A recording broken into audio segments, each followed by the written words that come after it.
Well, good morning, everybody. I wanted to thank everyone for taking the time to jump on our Tech Talk today, and I would like to introduce Josh O'Brien today with Agri Sciences Biologicals.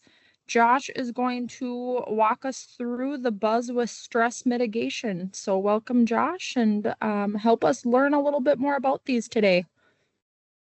Yes, Kelsey, thank you so much for the introduction, and good morning, everybody. It's always a pleasure to be back talking to the YMS Legend Group. It's got a special place in my heart. So thank you for the invitation, and I'm excited to share some information with you. Um, First off, I do want to just echo what Kelsey said. Hopefully, all of you stayed safe last night. If you're up in northern Minnesota near the wildfires, we're praying for you. Hopefully, that resolves itself here in the coming day or two as well. So, but with that being said, let's jump ahead here and let's talk a little bit about the biostimulant space and particularly stress mitigation. So, today we're going to cover just how stress mitigation products are evolving in the market, and then also talk about two specific products that Yieldmaster Solutions offers called Fortress and Fortress Plus, and maybe a little bit of the differences between the two products. Okay, so let's just start off with the reality in the field. And I know a lot of these are brought up, throughout many presentations over the year, but I do think it would be a lost opportunity to not mention some of these as we're getting into this presentation, because they all hit home onto what we're trying to achieve with these stress mitigation products. So obviously tighter margins are out there. Grain prices are not where we want them to be. Certainly there's still the ability to make a profit, but with that, every pass, every input, and every acre has to pay its way back now. The days of just being able to go out and use a product just because it felt fine to do so are kind of fading. We have to see that real ROI, not just bushels, but the actual return on dollars for each product that we put down now.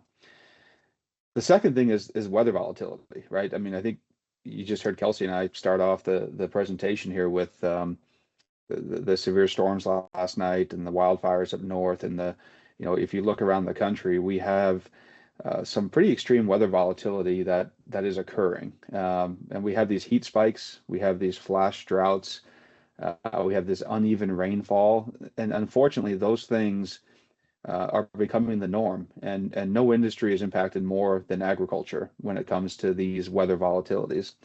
So that is something that as an industry, we are going to have to get used to, and we're going to have to figure out how we mitigate some of that exposure that is more dramatic now than maybe ever before.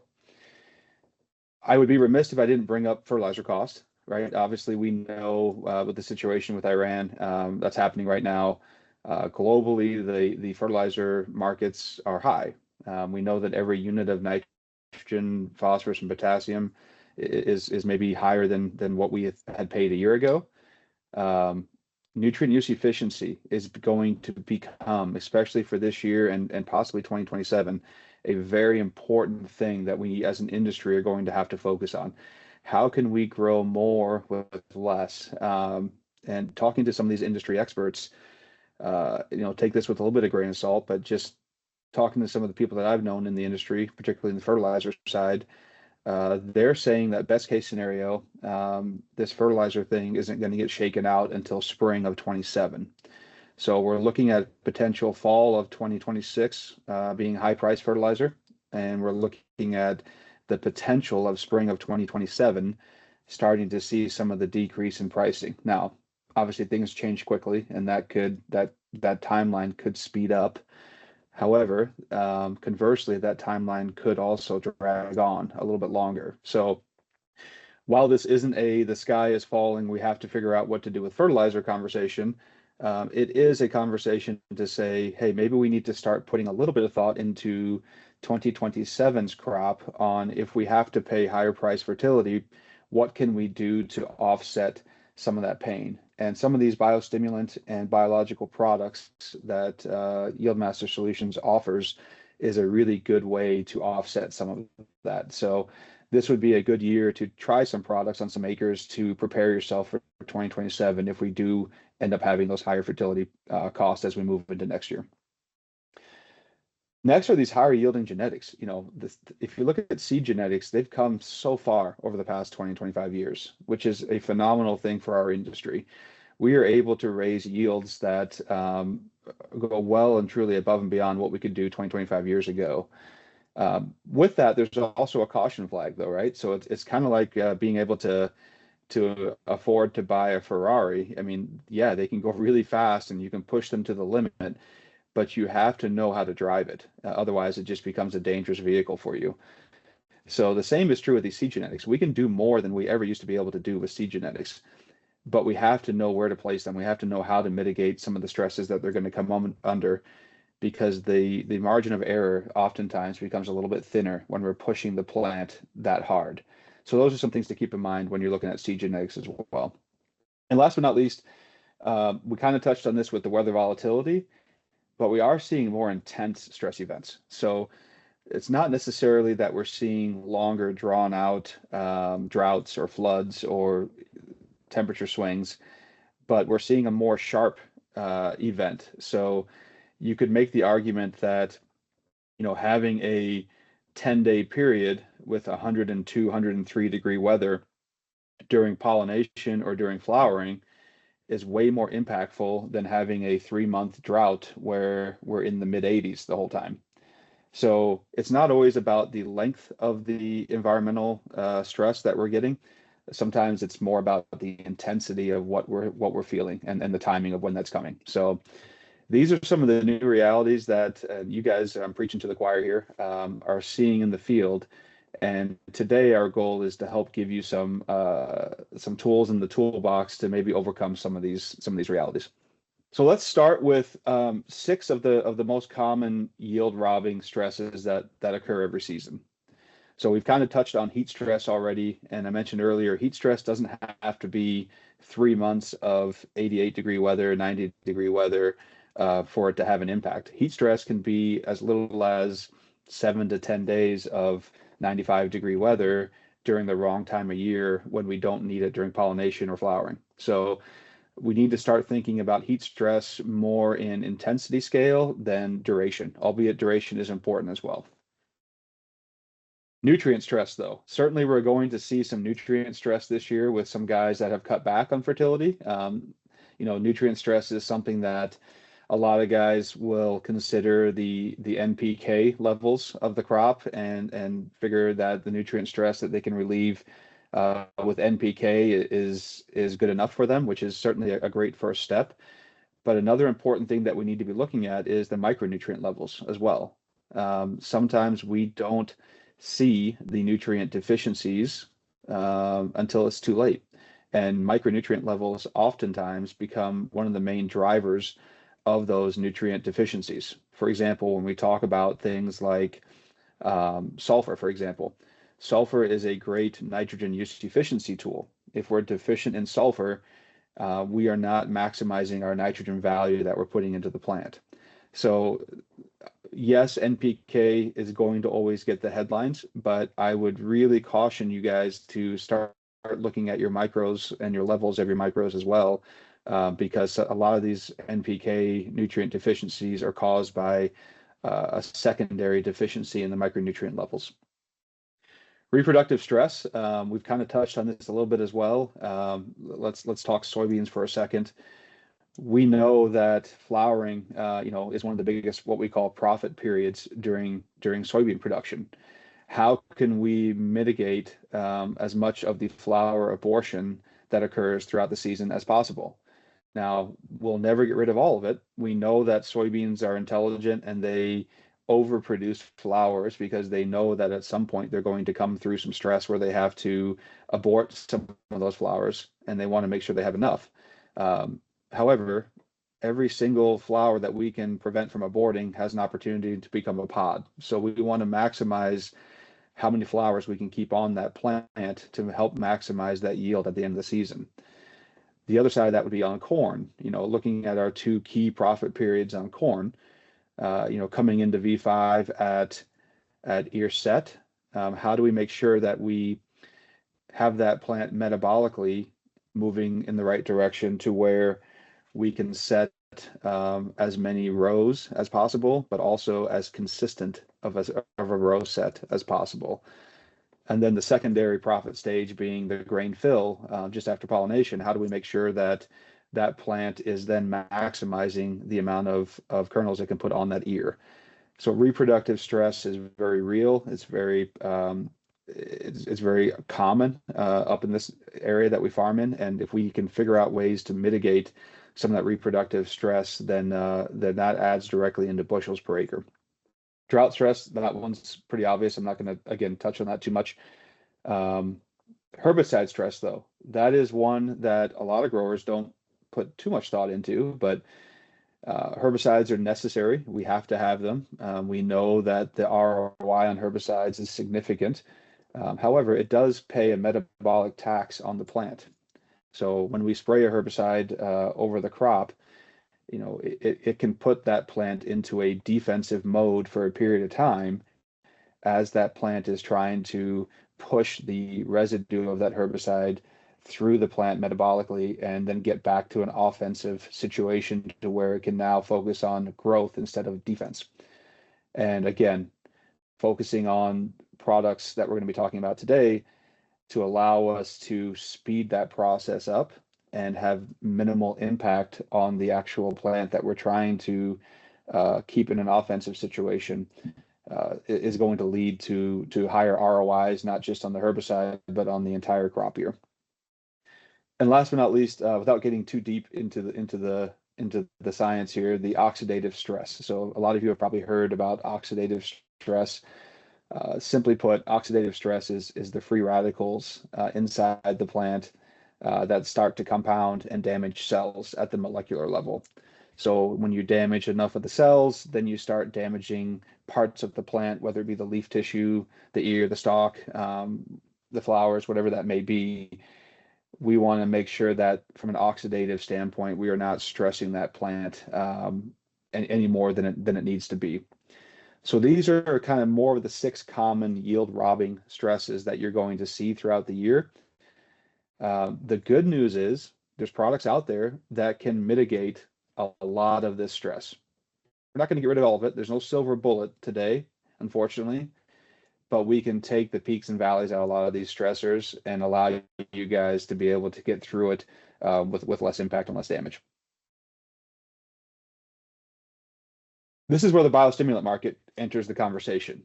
Now, globally, the biostimulant market has a fairly significant size to it. It's somewhere between $4 and $4.5 billion. So this is not a market that is still a, up and coming market. It's a market that exists globally in a very real way. Now, if you look at the next, say, 5 to 6 years and where this market is going, all projections are saying that it's going to double. So we're going to be somewhere in that $7.5 to $8.5 billion range over the next 5 to 6 years.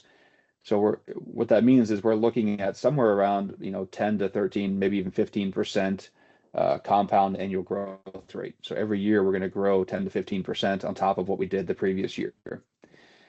So who's leading this market? Why is it so large already? And maybe some of us haven't heard about a lot about the biostimulant market here in the row crop sector. Europe is by far ahead of us here. They've been doing the biostimulant production for many years, and they're leading as far as the global impact. They're leading the world on the biostimulant markets today. However, if you look at North America, we have the fastest growing biostimulant market here with 22 to 26% of the actual market share coming in North America. Now, if you break those numbers down, where does that market exist? A lot of it has been in specialty crops up until now. So if you've looked at out on the West Coast or the East Coast and looked at, the fruits and vegetable markets, that's where a lot of these biostimulants have come into play. And that's where we've learned a lot about these products. But like all good science, as product adoption goes up, cost of production goes down. So now we've gotten to a stage where these products are actually able to be used in a row crop field with an impactful price per acre that we can then go out and use it and see a real return on investment now. So why are we the fastest growing market in the world in North America right now with the biostimulants? It's because the row crop market is coming online with this technology. And then obviously, if you look at the rest of the world, Asia Pacific and the rest of the world, they're sitting somewhere around that 40% of the market there. So my take home message for you guys here is that don't be scared of the biostimulant market. Don't be scared of these products. Don't think that they're so cutting edge that we haven't really tested them out. Globally, this is a very large mainstream market that's coming online here in the US for the row crop sector. But let's talk a little bit about where does yield loss actually occur versus where are we putting our money from an input standpoint today. So on the left-hand side here is a breakdown of where our largest yield loss occurs. Now, again, this is going to vary state by state, farm by farm, even acre by acre. Okay, so this is not a exact replica of your specific field, but rather just an aggregate summary of the Midwest here. But some things are still going to hold true across the numbers here, which is that our largest stress, our largest yield loss comes from abiotic stress. This is very validated. You can look at the numbers. There's all kinds of studies out there that have shown this. 40 to 60% of our yield loss comes from abiotic stress. Heat, drought, waterlogging, temperature swings, etc. Think about that. 40 to 60% of yield loss comes from abiotic stress. That is a massive number. Next in line is disease pressure at 15 to 25%. So think about everything that we do to mitigate disease pressure on crops. And that's 15 to 25% of yield loss. Weeds comes in third at 15 to 20%. Insects, fourth at 10 to 15%. And then nutrient deficiencies come in fifth at 5 to 10% of our yield loss. Now, you can make the argument that the reason abiotic stress is still 40 to 60% of our yield loss is because we don't have the tools in the toolbox like we do with disease or weeds or insects or nutrients, right? We've invested a lot of time and money and effort into developing products that can address those yield loss situations. So that takes us to the right-hand side of the slide here, where you see where does the money for inputs go? Where are people spending money on their farm today? Again, this is an average. A lot of you are going to look at this and say, oh, that's not my farm. We do it differently. But from 2024 statistics, 30 to 35% is our fertilizer, 18 to 22% is our seed, 15 to 25% is our land, 15 to 20% is machinery and equipment, 10 to 15% is our crop protection. Then we got 5 to 10% as our labor and fuel. At the very bottom here, this little white slice in the pie there, that's biologicals and stress mitigation. So look at the reverse influence that we have on this spending.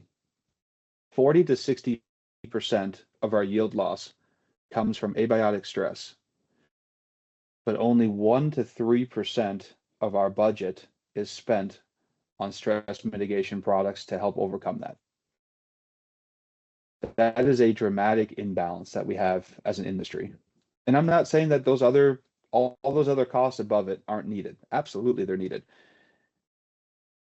But maybe we need to sit back a little bit and think about if 40 to 60% of our yield loss is coming from stress, how much of my budget coming into crop inputs do I need to spend on preventing that stress from robbing my yield? So just food for thought for you as you move into this foliar season and as you're starting to put together your plan of what you're going to do for the crop this year. So let's talk about stress then. Stress mitigation starts well before the stress actually happens. So if you can prime your plant, and a lot of you have heard us, have heard the YMS team over the years talk about priming the plant with various products that they sell. They have some really good products to help prime the plant. If we can prime the plant, we can get a jump start on stress. So without priming the plant, stress arrives, the plant pays the cost, right? We see reduced photosynthesis. We see slower recovery from the stress. We see flower and pod abortion. We see that the nutrient movement gets disrupted. and we see that the energy gets diverted from yield into defensive mechanisms. Ultimately, we see yield loss. So if we don't prime that plant, those are very real reactionary things that happen inside the plant. Conversely, if we have a product like Fortress or Fortress Plus that we can prime that plant with, right, prepare it ahead of time for stress, now all of a sudden we're going to see more stable photosynthesis. We're going to see that nutrient movement improving. We're going to see better water management, right? We're going to see that crop hold on to water in its plant cells and control the stomata more effectively.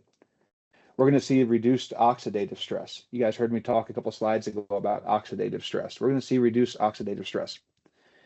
We're going to see that consistency in reproductive stages. And I'm going to go through that with some trial data here in just a minute. And last but not least, we're going to see yield protection here. So we are going to see that crop overcome those stresses and prepare for them much more effectively, which is going to have a lower tax on our yield than if we weren't prepared for these stresses. So the point I want to hammer home here is a lot of times people wait until after the stress occurs to invest in a product. We're a very reactionary culture, and that's fine in some cases. But when it comes to stress on the plant, if we can be proactive about it and head into that stress in a healthier position, we come out of that stress in a much better position moving forward to get through it. So think about those things as we, again, as we're talking about these products here. You may not see stress in your crop today as you're getting ready to spray your herbicide, but that doesn't mean it's not going to show up in 2 weeks or 3 weeks or 4 weeks. And let's be prepared. So let's talk about the main active ingredients in these stress mitigation products. And there's some other products in the market that you're going to see as well that are going to claim similar technology. So let's just kind of talk about the active ingredient, which is the amino acids, right? This is the plant's recovery currency. So without amino acids, the plants have to build them itself, and that costs energy to do. So think about amino acids like pre-built bricks that are delivered to a job site. If we pre-build the bricks and deliver them to the site, then all we have to do is build the structure that we're building, right? Pretty easy to do. Well, I mean, I'm not a carpenter, but I would imagine it's a lot easier to do than building the bricks on site, which is what we're relying on the plant to do now. So right now we're asking that plant to say, hey, you want to use these bricks that you need to build your structure? Why don't you build them? You build them yourself and then build the structure. Well, think about how much energy that costs to just build those bricks. What we're doing is building the amino acids ahead of time, delivering to the plant in a very useful way that they can actually use those amino acids, and we're speeding up or expediting the process of then allowing them to turn those bricks into structures in the plant. So that plant uses a heck of a lot less energy to produce these amino acids on their own, and it can then convert itself into being, again, a more offensively built plant that can go after higher yields, better plant health, all those things. So that's the simplest analogy that I can give you when it comes to amino acids. The plant has to have amino acids. It's a non-starter. I mean, it absolutely has to have amino acids. The only question is, are we going to make that plant build them all themselves, or are we going to provide them to the plant in a pre-built way that they can take it and use in a much more efficient situation? So there's 5 very tangible plant benefits when we talk about amino acids inside the plant. So why is it so important for these plants to have amino acids? These 5 reasons.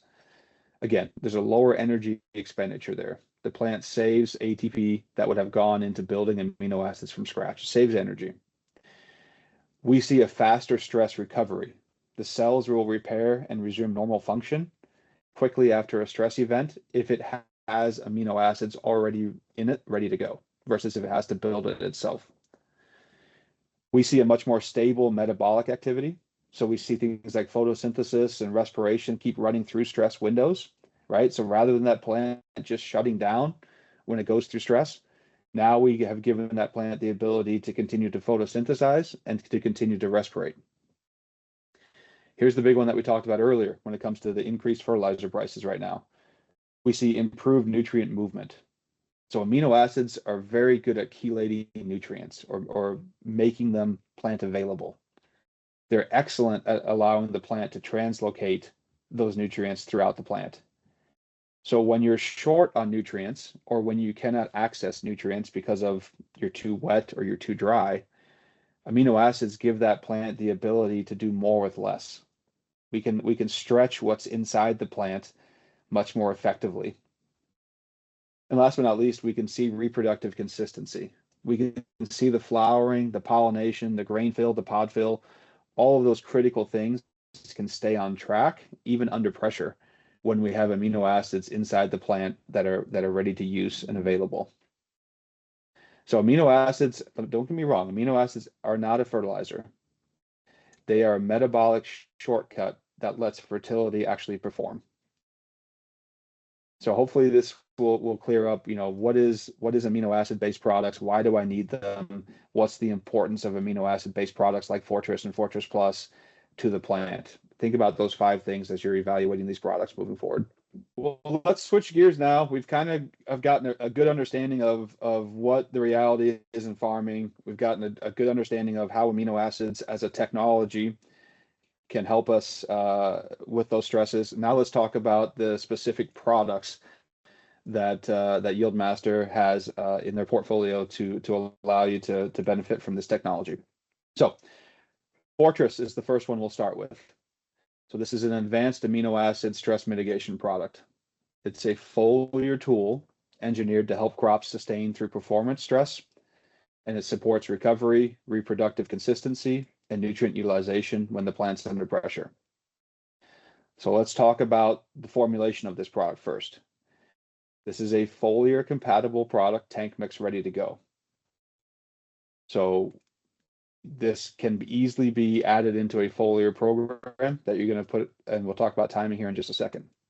The main ingredient here, the main technology, the active ingredient is amino acid stress mitigation. It fits on pretty much all crops: corn, soybeans, wheat, sunflowers, canola, even some of the specialty crops if you want to get into sugar beets and potatoes and some of those things. This particular product is a universal fit. As far as timing goes, when do we want to use this product? This is a really good early vegetative. So your first pass a herbicide does a very nice job there. Otherwise, it also does a really nice job at R1, your first reproductive stage when you're going out, if you're applying maybe a fungicide on soybeans, or if you're applying even a fungicide later on corn. We're going to talk about another product here in a few minutes called Fortress Plus. In my opinion, if you had to pick one or the other on your herbicide pass, I like Fortress going down early on herbicide timing, and I like Fortress Plus when you're going down later on, closer to that reproductive stage. And I'll talk through that here in a minute as to why. I should mention the application rate here on Fortress, 16 ounces to 32 ounces per acre. In most cases, the 16 ounces is sufficient for growers. If you're a really high yield grower and you're really trying to push, or that you're on a sandier soil type and really prone to drought stress, heat stress, some of those things, the 32 ounce rate there may be applicable. But for most of our growers, they're going to go out at the 16 ounce rate with their herbicide pass with Fortress. Okay, I kind of stole the headline here a little bit in my amino acid portion of the presentation here, so I'm not going to spend a lot of time on this. But what does Fortress do inside the plant, right? Here's kind of a timeline of what happens to a plant and how Fortress works. You have that stress event, whether it's a heat, drought, herbicide spray, whatever that may be. Fortress provides that amino acid support.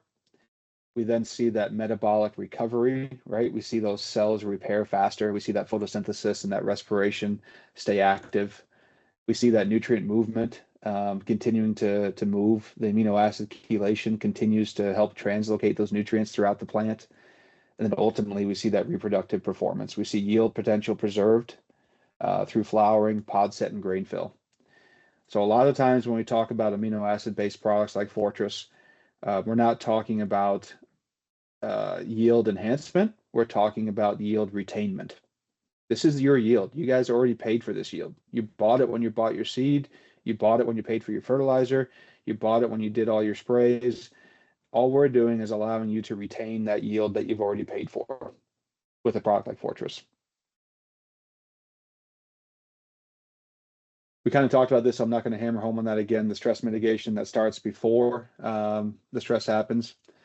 But let's go through some trial data. So those of you that saw me present last year, I focused very heavily on soybeans. And this year, I'm going to switch gears on you guys and tell you a little bit more about corn, because we've learned a lot about corn with this particular product. You know, last year when we talked about it, and it still holds true today, this product was a rock star for soybeans because we knew that flowering was critical for yield, and we knew that this product did a phenomenal job with flower retention, and it also did a phenomenal job with herbicide residue as far as pushing it through the plant faster, right? What we didn't know as well, it was what's the real impact it's going to have on corn. We know it's going to help on corn, but how much can it help? And we put this product into the answer plots for Winfield, and they have 13 locations, I believe, around the Midwest. You know, basically from Ohio over to Colorado and everywhere in between. And the way that they do these plots, if you haven't seen one, is they kind of break it down into a stressed situation or a standard situation.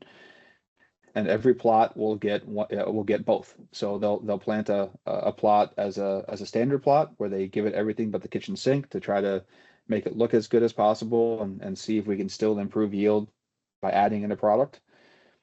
Or they'll do it as a stress plot where they really try to induce a physiological stress on that plant. And sometimes when you want to induce a stress on a plant, it's kind of more difficult than it sounds. You can't just rely on Mother Nature all the time to stress it. So what they do is they cut back their nitrogen dramatically because they know that'll guarantee a physiological stress on the crop. So the exciting thing is we won at every location. We won in either the stressed or the standard at all locations around the country. And if you look at the wins that we had, you know, they ranged everywhere from just a couple bushel up to 15, 16 bushels.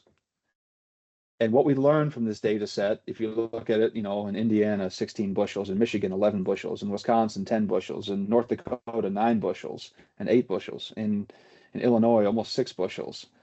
What we learned from it is we have this, what we call a zone of performance. And what that means is that this is not a silver bullet product. If you have a situation to where you are a standard plot and you have every single thing that you need and you do not come under hardly any abiotic stress that particular year, the likelihood that you're going to see a large yield increase with adding Fortress in is smaller. You know, you might only see a bushel or two or nothing, you know, potentially, because that plant has everything that it needs and didn't come under stress. Conversely, if you have a situation where you're overly stressed and that plant, we picked the wrong hybrid on the wrong ground, it has nutrient deficiency like crazy. We're in one of the worst droughts that we've had in the last 50 years. We had wind that came through and knocked down half the crop. I mean, if it just, everything that could go wrong goes wrong, we're not a silver bullet in that situation either.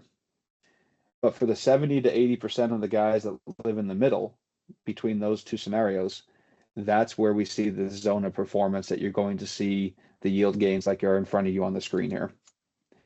So this is a very inexpensive way to mitigate some of these things that are going to get thrown at you this year. And you can sleep a little better at night once you get into that 2-week drought that you weren't expecting and you didn't do anything to prepare for it. And now you're starting to see some of that yield loss. So the take home point here is we put it all throughout the Midwest. We put it in all different kinds of situations. And we saw some extremely nice wins in almost every situation that we put it in. For the price you're going to pay for this product, it's worth putting it out there with a herbicide pass and sleep a lot better at night knowing that you're protected. Okay.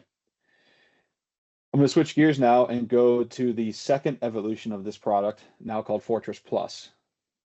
So we had a lot of growers and people come back to us and say, hey, we love Fortress. Really good product, but we really like putting down potassium acetate, particularly late in the season.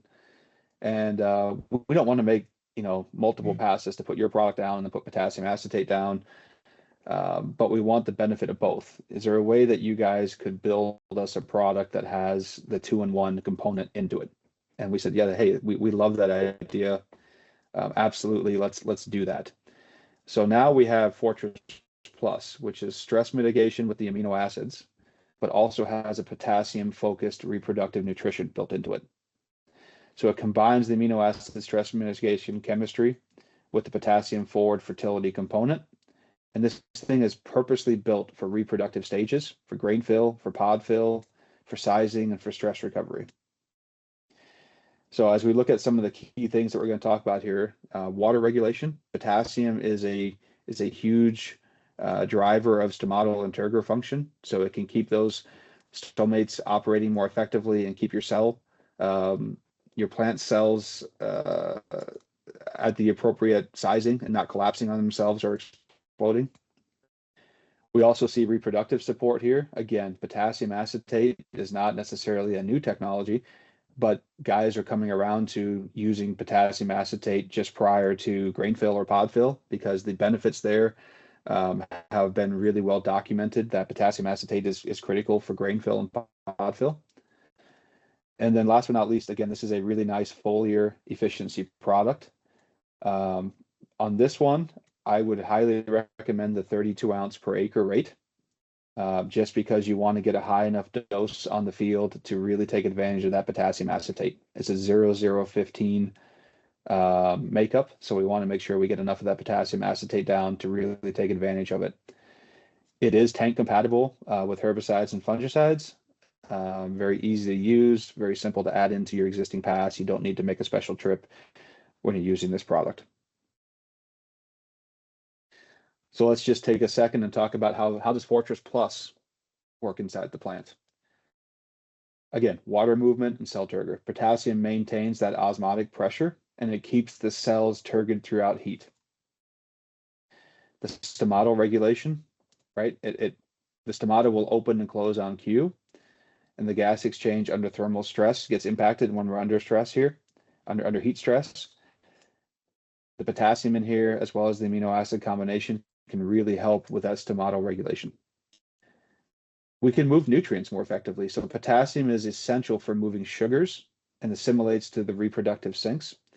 So one of the things that we love with this product is partnering it with an insecticide pass. And I know not a lot of people are talking about that, but if you're doing a foliar insecticide pass, which some guys still do, when you do that, your sugar levels become really imbalanced inside the plant because now you've just kind of beaten it up a little bit with this chemical, right?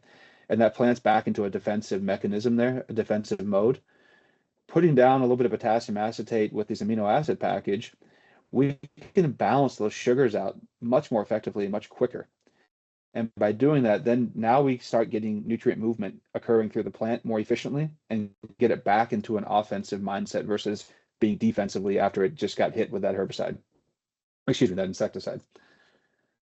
Again, we can expedite the recovery of the plant using this product, and we can minimize the reproductive energy demand. So we can provide it with the nutrients and the amino acids needed to help spike that metabolic load during flowering, during pod set, and during grain fill. So we can make sure that we're not running a negative on our energy as we're setting flowers or as we're setting pods or as we're filling grain. We can help and assist with that. So the question I'm going to get is when should I use which product? Because they are similar products, right? Fortress and Fortress Plus. When does it make sense to use Fortress versus Fortress Plus? And the answer here, guys, is that it's not always crystal clear one way or the other. There is overlap in these products and what they do. So I'm going to give you the best guidance for your situation. But ultimately, every farm is going to have a specific kind of set that needs to look at. The other thing is I want you to note is that there really isn't a wrong answer here. It's just, is it good, better, or best, right? So it's never a bad decision to use Fortress or Fortress Plus. It's just it might be a better situation if you use one or the other. So let's focus on the difference here between the two. If your primary purpose is just stress mitigation, Fortress is a really good product to do that. If your primary purpose is stress mitigation, but you also want to provide that reproductive nutrition as you're heading into grain fill or pod fill, Fortress Plus becomes a really strong product for you to evaluate. Technology-wise, they both have the amino acid biostimulant in there. Fortress Plus also has the addition of the potassium for fertility. The nutritional component, Fortress has a very minimal nutritional impact. We do have a slight NPK package in there, albeit it's not enough to really enhance your NPK program. It's more just to help with the metabolic activity in the plant. But Fortress Plus has a very real potassium package. That potassium acetate 15% is a very real package that it does provide fertility. Application timing, if you're coming vegetative through early reproductive, Fortress is probably your better pick. If you're looking more at your reproductive stages, Fortress Plus, I think, becomes your better pick. If your stress is heat, drought, herbicide, or oxidative, Fortress is probably enough for you. If you throw some water stress in there, and then that reproductive stress of making sure that you can fulfill that reproductive need, then Fortress Plus becomes the better product. Crop fit, they both work on row crops, so I'm not going to focus too much on that. Tank mix, they're very similar there, both compatible. And the reproductive stage fit, Fortress is supportive of the reproductive stage, whereas Fortress Plus is purposely built for the reproductive stage. What that means is that you'll see some benefit, and you'll see benefit with Fortress as a supportive technology in reproductive, but Fortress Plus, that is the primary technology is for the reproductive stage. So they are both really good products. They're complementary products. In a perfect world, and what a lot of my growers do is on early herbicide pass, they put Fortress down. On late herbicide or early fungicide, they put Fortress Plus down. So they'll do it as a program. Because again, what we want to do is minimize the amount of days that crop is under stress. And if we can take care of the early vegetative period with Fortress, and then come back and hit Fortress Plus for the reproductive period, that's a really nice 1-2 punch to help you get through the season with minimal stress on that crop.